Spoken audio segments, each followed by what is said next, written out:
Are you living the Delaware Beach lifestyle? You can't live at the beach and do nothing. This up-and-coming year-round area has lots to offer. Find out where to eat, play, and serve. Living the ultimate dream. Welcome to the 302 Lifestyle Beach Podcast. Your host, Dylan Ewing. Today, I want to talk about rental properties, making money off rental properties, and keeping them clean. I am ready for the beach, guys. If you're watching this video, I am wearing my pirate hat here virtually, and I am just so excited for warm weather. The sun has been out lately. I'm super digging it. I've got some winter blues going on. Yes, I do get out in the winter a little bit. I like to travel as much as possible, but there's nothing like the Bethany, Lewis, Rehoboth area in the springtime. I just love it. It's a locals time.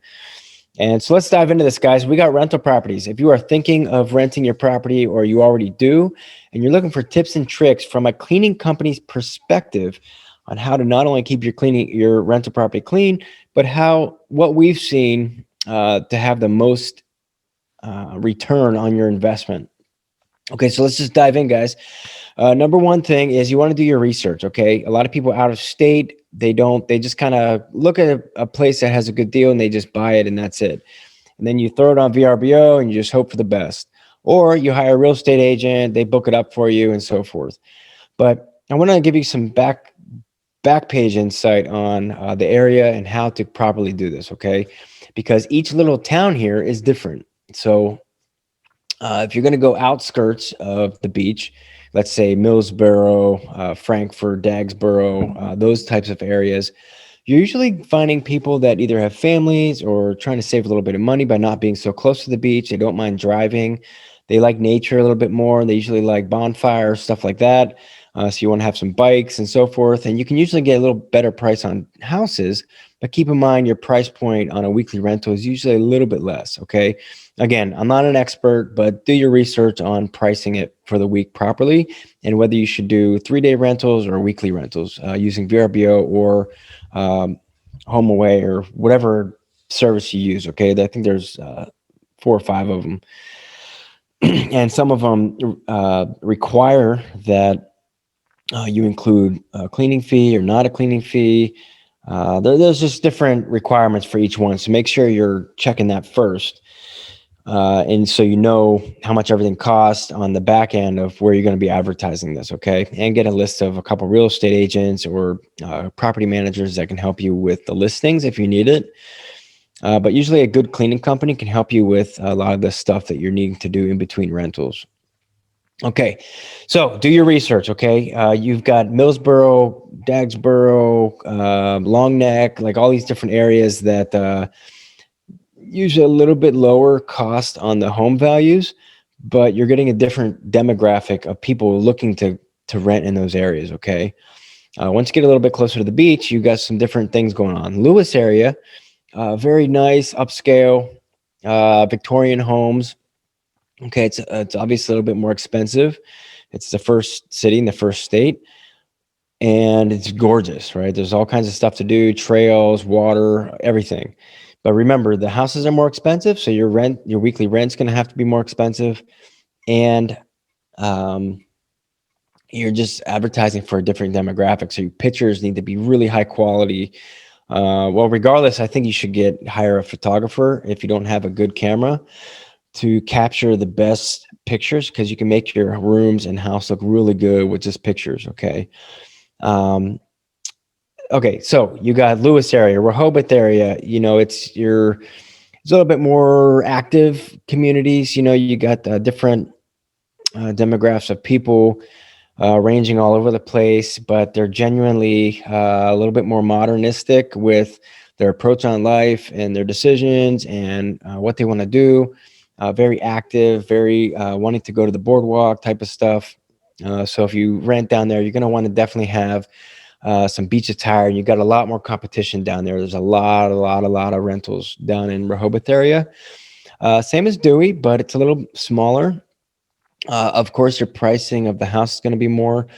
But in Dewey, you got to remember, you're getting a party group, okay? You're getting people that coming out from colleges or high school class senior weeks and all that stuff.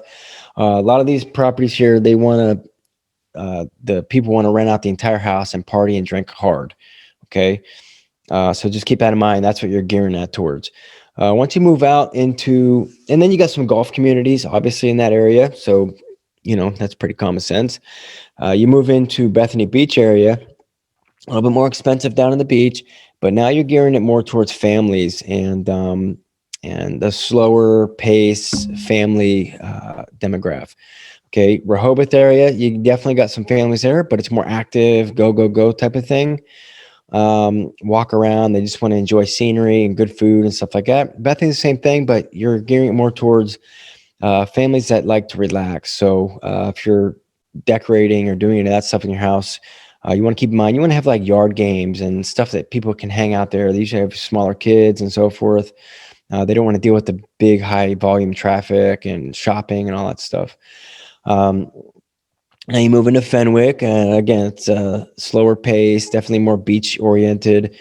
Not too much to do down there, so you want to make sure you have things to do around the house. And you want to definitely keep everything modern. A lot of times if you buy a new home, some of the best success we've seen is people that buy it, they put like about 20 grand into renovating it.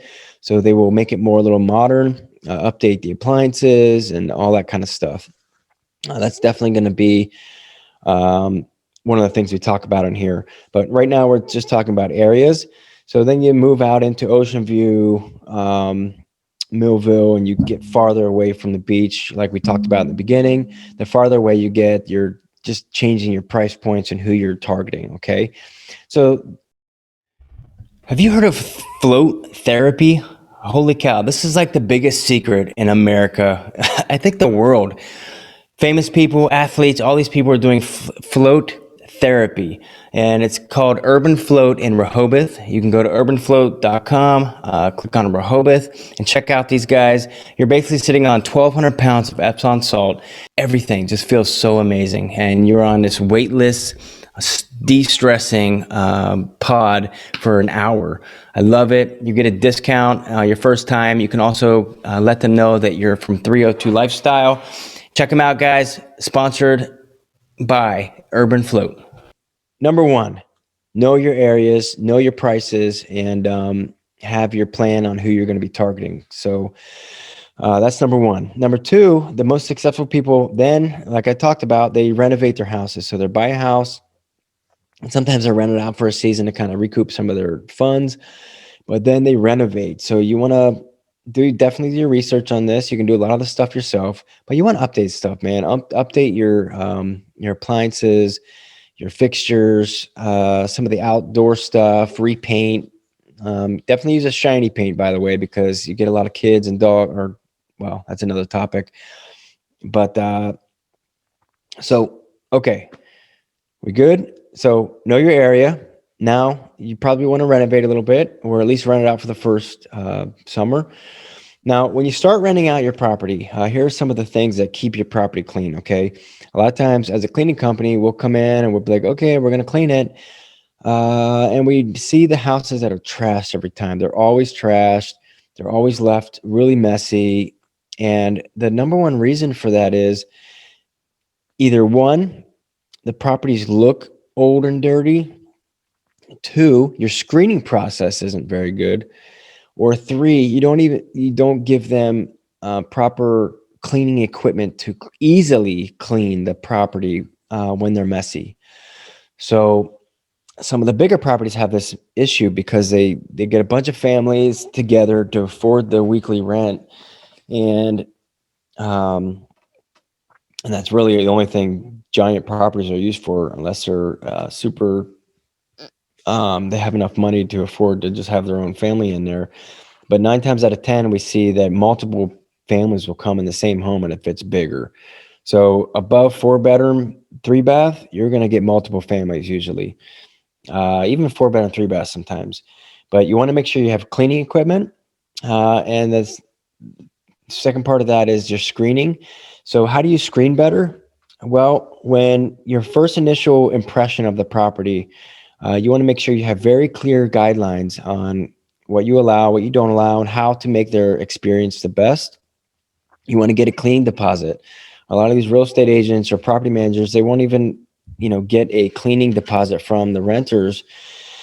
And that hurts them because now the renter has no reason to keep it clean. Like, they don't care. They're not going to lose anything. So you want to make sure, number one, you have a cleaning deposit that isn't too much, but it covers your cleaning if it needs like a deep, thorough cleaning, which is usually an extra $100 on top of your regular rate. Um, so besides that, then your contract part where you're very clear on things like um, no parties, or I don't know if you could say no parties, but you just want to be clear. You want them to leave the property in the same condition as they came in.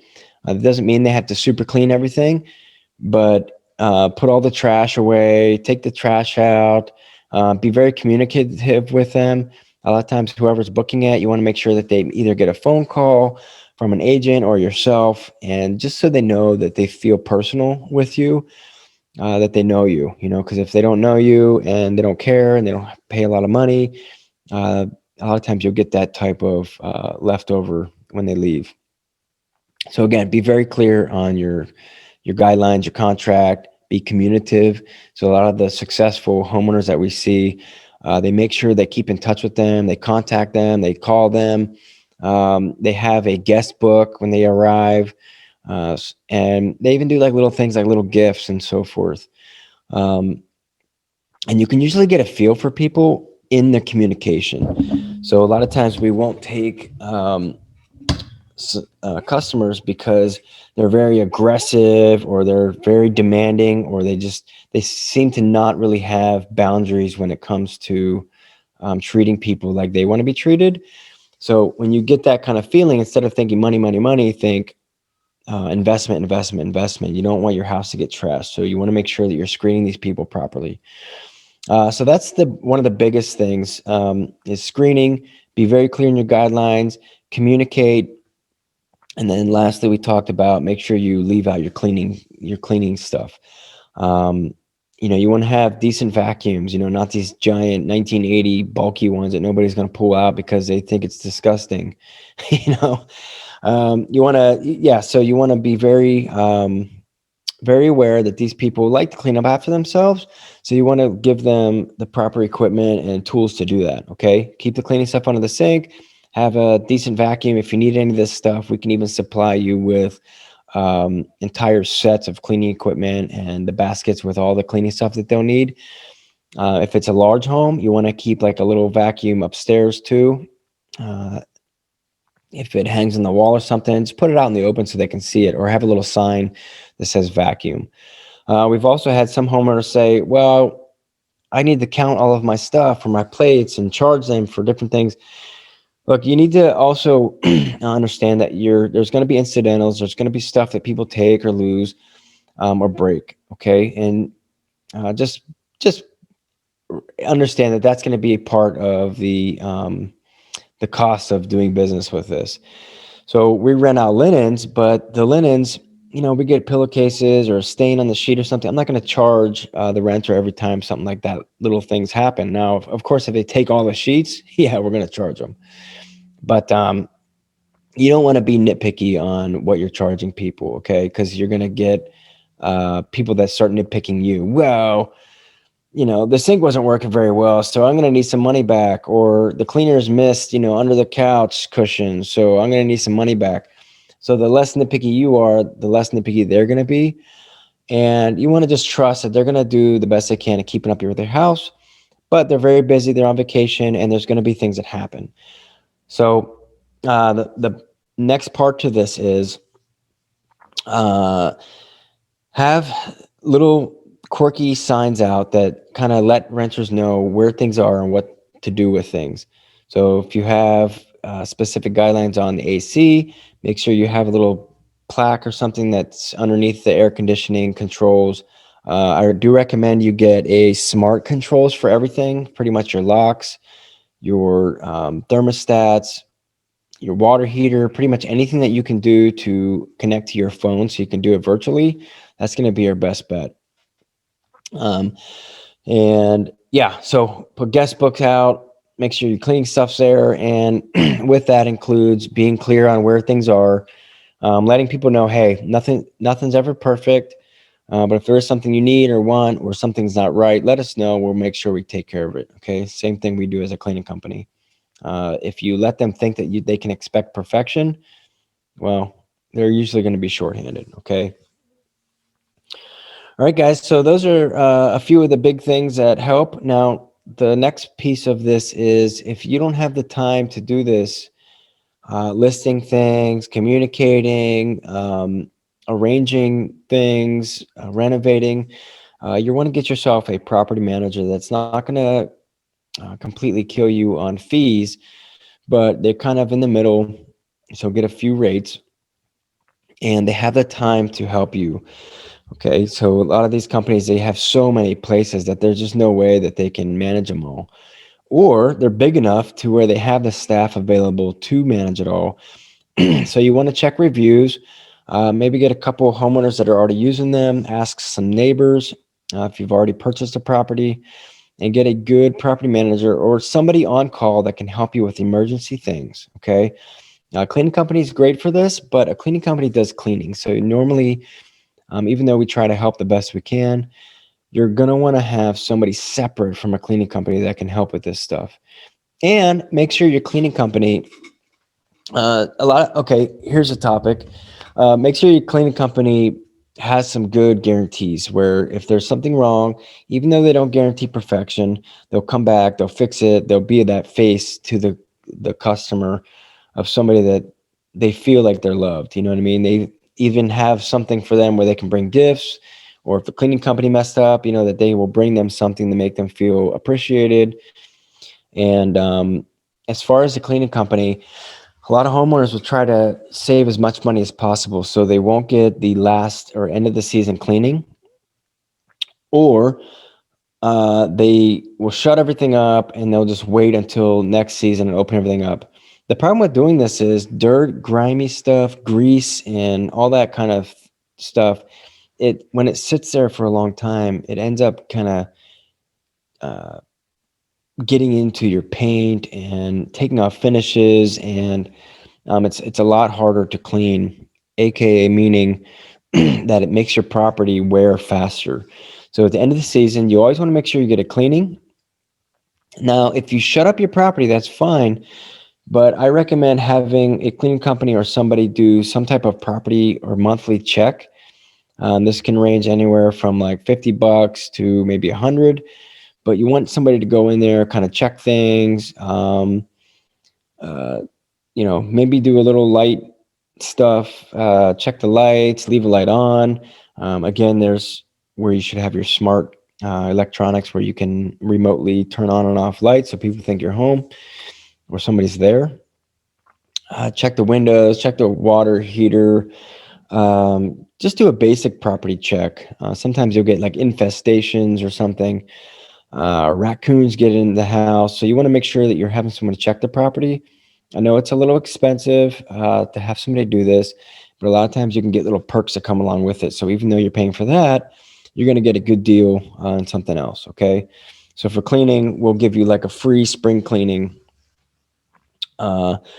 with property checks or something, or a window cleaning or something. And so that's the next piece is you want to make sure you get a spring cleaning, regardless if you had it clean when it was shut up or not. All the dust, all the stuff that's been sitting in there, it definitely needs cleaned. And this is going to be the time where the cleaning company can come in and make sure that everything is up to par. So it's not too difficult for them to clean when there's a time crunch. So all of a sudden your renter's checking in and you have someone checking out and they got to try to like move the couch or something to get stuff behind it because the renter complained, you know. So you want to make sure you get everything cleaned, get your carpets cleaned at the beginning of the year. And sometimes remember this. So in the beginning, even though you have a spring cleaning, everything's clean, your carpets are clean, everything's great. About mid-season, okay, you're going to need, and we do this here, but you're going to need some type of like mid-season deep cleaning where it may not be like over the top. And we actually give this for free with our spring cleaning. But the reason for doing this is because as you have people checking in and out and the cleaners are in a hurry and they're in and out, you're going to get a lot of stuff that's missed that may not be done during the regular cleaning service. So having a mid-season deep cleaning allows them to move things, get stuff under bunk beds and all that kind of jazz, check mattresses, open cabinets and stuff that they may not be taking the time to do all the time. So your mid-season deep cleaning, and remember, you may even need a mid-season carpet cleaning or spot cleaning, okay? Sometimes your carpet cleaner can work out a deal with you where they'll do like a discounted rate on spot treatments. And your cleaning company, sometimes you can find a single person team that's doing everything themselves, and they can handle some of this stuff for you at a discounted rate, which is great. But a lot of times you just want your cleaning company to do the cleaning only and have other people to do the other stuff, because the cleaners are going to get really busy and not be able to help you all the time. And then that follows with the end of the season. So, and this is based on when people start complaining. So we get maybe a handful of complaints every year from rentals. And they're usually right around mid-season, because that's when things start getting a little dirty. You'll see fingerprints on stuff, or things are just missed, or the blinds start getting a little dustier than normal. Porches need, power wash or something. The outside grill's getting dirty, things like that start happening around mid-season. The end of the season is also the time. So everyone thinks, oh, well, you guys did a mid-season cleaning. What's going on? How come you didn't check this? How come you didn't do that? Or why is there, they're complaining about bottle caps underneath the beds.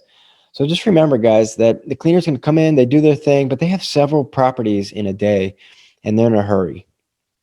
And it's just not feasible for a company to pay someone to stay in there for 3 hours or just do one property a day. So they do several, which means they have to hurry. So a lot of times some of these things are going to be missed, and you just have to understand that that's how it is. Unless you have one person that's just doing your property only and you're paying them a fee.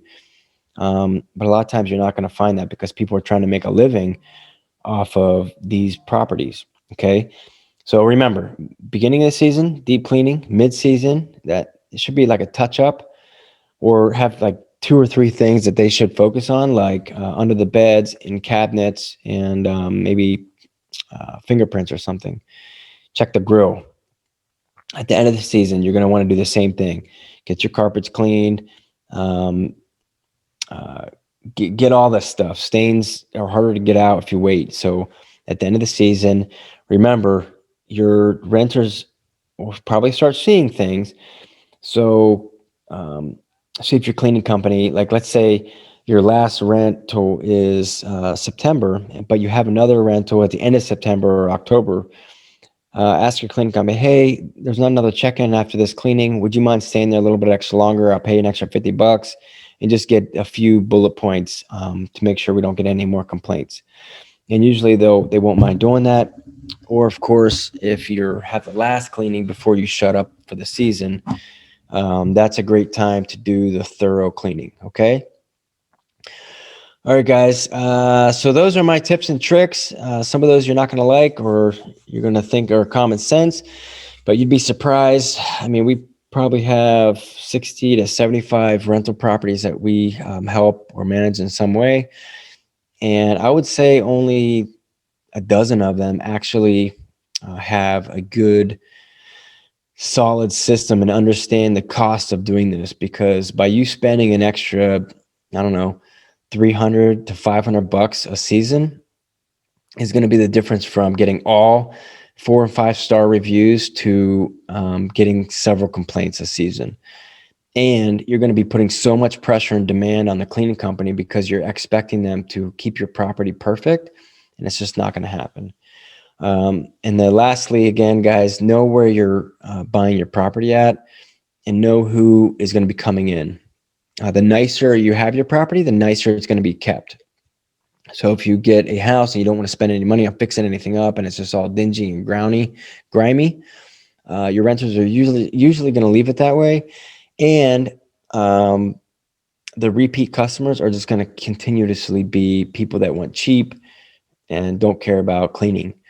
So by fixing up some stuff, knowing your area, getting a good property manager, checking reviews on all this stuff, and of course, getting a good cleaning company that has excellent reviews and can help you with all of this is great. Have a list of go-to people so your renters can contact for emergency, but have a list for yourself of go-to contractors. Have backups for everything. If you have a handyman, electrician, a roofer, a plumber, a cleaning service, make sure you have a backup for all of those contractors, because it's going to save you a huge headache in the summertime when you're calling people expecting them to drop everything they're doing to go help you, and you find that everyone is swamped, busy, and traffic is preventing anyone from going anywhere. So that said, guys, hope you enjoyed this. If you want more content like this, please let me know. Hope you enjoyed my pirate hat. The sun is out, so I am planning on going outside for a little bit. We are getting super busy. It seems like all the employees are on unemployment, and it's been really difficult for businesses around here to find employees thanks to COVID. So you guys, if you're out or you're visiting in town, please remember to tip your staff that is helping you or serving you in some way. All of the restaurants, cleaners, businesses, they're really struggling for workers, and a lot of them are doing double the work for the same pay. So please remember to be courteous, kind, patient. You're going to the post office or UPS or any other place in town that has long lines. Remember, these people are doing the best they can, and please give them a smile.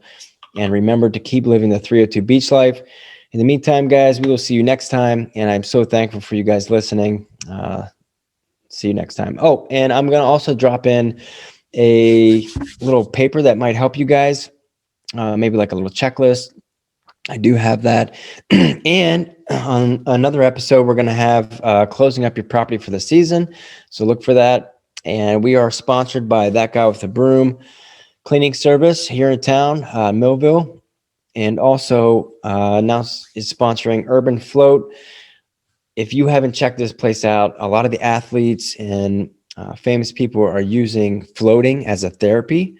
It's just now booming and growing in popularity, but you're sitting on 1,200 pounds of sea salt that nourishes your skin, your body, and also allows you to detach from electronics and life, and allows you to come out feeling refreshed.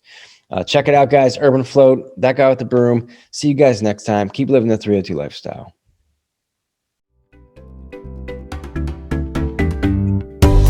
Wish you could spend more time having fun and less time with chores? Go to 302beachtalk.com to get $20 off a home cleaning. You'll be entered to win a completely free cleaning.